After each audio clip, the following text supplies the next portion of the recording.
9th class exercise 6.2 line triangle question number 3। Question क्या कर रहा है मैं समझा देता हूँ आपको।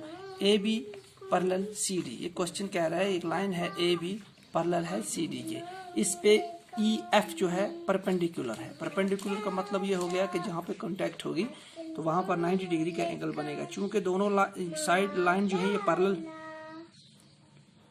चूंकि दोनों जो लाइन्स हैं पैरेलल हैं तो मतलब दोनों साइड में एंगल बनेगा 90 डिग्री, जैसा कि मैंने यहाँ लिखा है।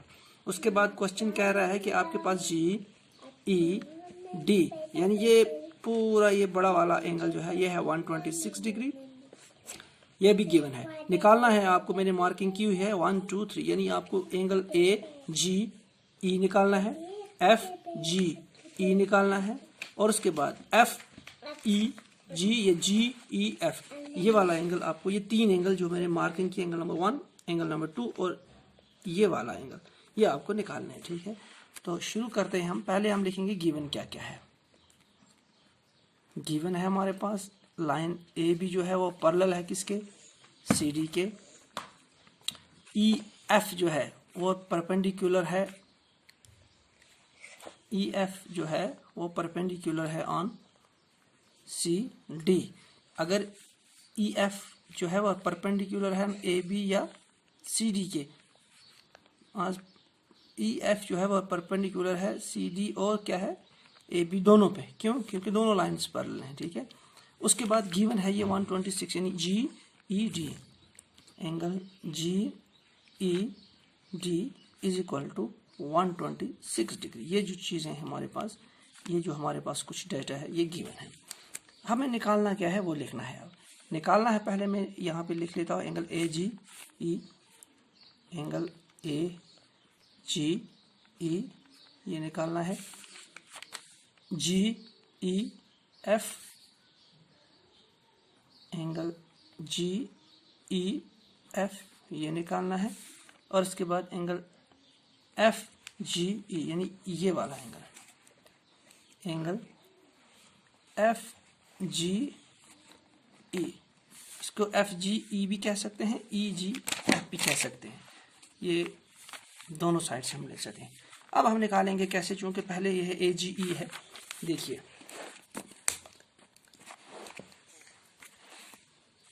ए जी ई निकालना है हमें, ए जी ई निकालना है। तो ए जी ई को आप यहाँ पे मान लीजिए कि यहाँ पर लाइन नहीं है। ठीक है, ये देख लीजिए कि फॉर एग्जांपल ये परपेंडिकुलर यहाँ नहीं है, तो क्या बच गया, A B parallel C D, और जी और ई जो है ये एक ट्रांसवर्सल लाइन है। ये हमने आपको बताया है, जब मैंने आपको इनके टाइप्स बताए थे आपको, पैरेलल लाइंस, ट्रांसवर्स लाइन क्या होती है क्या नहीं।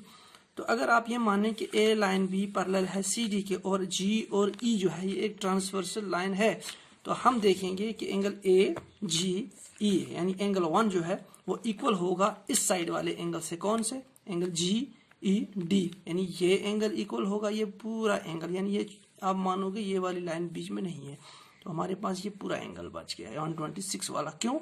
क्योंकि ये है अल्टरनेट है और इंटीरियर एंगल्स, यानी इंटीरियर एंगल्स हो गए जो पैरेलल लाइंस के अंदर में एंगल आए और वो अल्टरनेट साइड पे हों, और वो जो एंगल्स होते हैं वो आपस में इक्वल होते हैं, बशर्ते के लाइन जो होती है दो लाइंस आपस में पैरेलल हो। ये हमने पहले ऑलरेडी पढ़ा है। तो हम लिखेंगे यहाँ पर angle A G E is equal to angle G E D. क्यों? क्योंकि alternate interior angles, alternate interior angles. अब चूंकि जब ए जी ई इक्वल है जी ई डी के, तो जी ई डी की वैल्यू क्या है हमारे पास 126 डिग्री, तो हम लिख सकते हैं देयरफॉर, इसका मतलब है कि एंगल ए जी ई जो है ये हमारे पास इक्वल है 126 डिग्री। तो ये हमारे पास पहला पॉइंट जो है आ गया, यानी ये हमने, सॉरी यहाँ पे 126 डिग्री है। अब हम निकालेंगे जी ई एफ, जी ई एफ ये वाला एंगल, तो उसके लिए हमें लेना पड़ेगा ये फिर से जी ई डी। देखिए आप ये छुपा लीजिए और ये परपेंडिकुलर वाला जो है ना, यानी आप देखिए कि यहाँ पर ये कितने एंगल्स हैं, 2 एंगल हैं, एक 90 डिग्री का है और एक छोटा एंगल नंबर 3 है, ठीक है, एंगल नंबर 3 है और एक है 90 डिग्री, 126 का मैं बात कर रहा हूँ, यानी 126 जो है GED एंगल जो है ये बना है 2 एंगल से, जिसमें एक एंगल ये वाला है, ये पूरा एंगल बना है, एंगल ये वाला एंगल 126 जो बना है, एक तो बना है ये 90 डिग्री है और एक बना है ये छोटा एंगल, तो इन दोनों को प्लस करेंगे तो प्लस करके कितना आना चाहिए, 126। तो इसी तरीके से हम निकालेंगे, हम लिखेंगे एंगल GED किसके बराबर है, एंगल GED किसके बराबर है, किन 2 एंगल का प्लस है, यानी ये वाला एंगल प्लस 90 डिग्री। तो हम लिखेंगे एंगल GEF प्लस FED, ठीक है, दैट इम्प्लाइज एंगल GED 126 है, ठीक, हमें GEF निकालना है, ठीक है, तो इसको हम लिखेंगे इसी तरह GEF प्लस FED हमारे पास क्या है, 90 डिग्री है, क्यों, क्योंकि वहाँ पर एक परपेंडिकुलर डला है। अब इसको हम यहाँ ले आएंगे, इसको हम यहाँ लेंगे क्योंकि हमें GEF निकालना है, तो लिखेंगे हम angle GEF plus 90 is equal to 126, that implies चूँकि GEF निकालना है इसको हम यहाँ ही रखेंगे, angle GEF is equal to 126 minus ये प्लस है वहाँ माइनस हो जाएगा, तो ये हो जाएगा इस तरह, therefore angle GEF is equal to 126 में से 90 जब हम निकालेंगे तो हमने जब माइनस किया तो ये आ गया GEF is equal to 36 degree. तो ये हो गया हमारे पास दूसरा पॉइंट जो हमें निकालना था, ये दूसरा एंगल। अब हमें निकालना है तीसरा एंगल, कौन सा, FGE।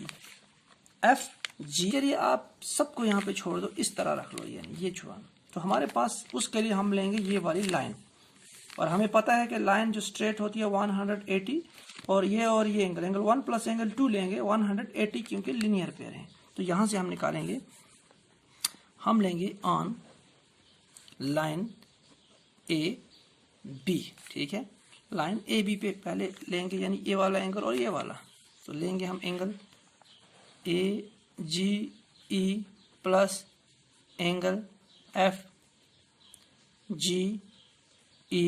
Is equal to 180 degree, क्यों, क्योंकि ये हैं लीनियर पेयर, ठीक है, ये हैं लीनियर पेयर। तो अब यहाँ से हम निकाल सकते हैं AGE हमने निकाला है ऑलरेडी, एंगल AGE कितना है हमने निकाला है, क्योंकि ये अल्टरनेट 126 डिग्री प्लस FGE हमें निकालना है, GE is equal to 180 degree, ठीक है। अब ये शिफ्ट करेंगे हम वहाँ पर, angle FGE is equal to 180 minus 126 degree, तो अब हमारे पास यहाँ पे निकल जाएगा angle FGE is equal to, तो अब हमने जब इसको माइनस किया तो FGE भी निकला हमारे पास 54 डिग्री, तो यानी थर्ड जो हमारे पास निकालना, तो अब हमारे पास ये भी निकल गया 54 डिग्री, यानी ये भी हमारे पास निकला, ये भी हमारे पास निकल गया, और ये जो है सॉरी ये है 54, सॉरी ये कितना निकला था हमारे पास 36 डिग्री, तो ये हमारे पास निकला था 36, यानी ये वाला छोटा एंगल, ये तो पूरा 126 है, ये 54 है, ये 1, तो इस तरह हम निकाल सकते हैं तमाम एंगल्स, जो 3 एंगल, ये जो 3 एंगल दिए थे, तो इस तरह ये हमारा सोल्यूशन जो है कंप्लीट हो जाता है। नेक्स्ट टाइम हम नेक्स्ट क्वेश्चन